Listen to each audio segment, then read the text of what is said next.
Die Abschnitte 19 bis 22 drehen sich in der Hauptsache um den Turbinenblock. Im ersten dieser Abschnitte beginnt man damit, diese schwarze Scheibe mittels zweier Schrauben an das halbrunde Turbinengehäuse anzuschrauben. Dies verlangt einem wenig handwerkliches Geschick ab und ist innerhalb fast schon lächerlich kurzer Zeit vollzogen. Weiter geht's dann mit einem Rücksprung zu Bauabschnitt 18. Und zwar müssen jetzt noch die Schläuche, welche wohlgemerkt schon in Abschnitt 18 beilagen, noch zwischen dem Kühler und dem Kühlflüssigkeitstank angeflanscht werden. Dieser eine letzte Schritt hätte ja wohl auch noch in Abschnitt 18 reingepasst, aber dann wäre Abschnitt 19 wohl ungewöhnlich kurz ausgefallen. Die Abschnitte 20 und 21 nehmen sich ähnlich spartanisch aus.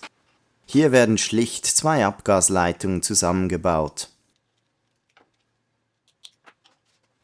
In Abschnitt 22 gibt es schließlich wieder ein klein wenig mehr zu tun. Hier werden nun die Teile aus den vorherigen 3 Abschnitten miteinander verschraubt.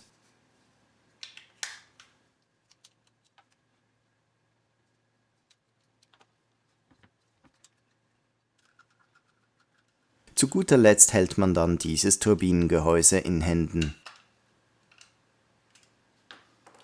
Insgesamt entstand mir bei diesen 4 Abschnitten der Eindruck, dass diese ein wenig arg ausgedehnt wurden. Das wäre meiner Meinung nach auch in einem oder 2 Abschnitten gegangen. So verbleibt ein Gefühl von Unbefriedigung, irgendwie nix Gescheites zusammengebaut zu haben. Und das wär's auch schon wieder für heute. Besonders spektakulär war das heute ja nicht. Wir haben gebaut, ihr habt zugesehen, gebaut habe ich, und zwar dieses Teilstück der Turbine.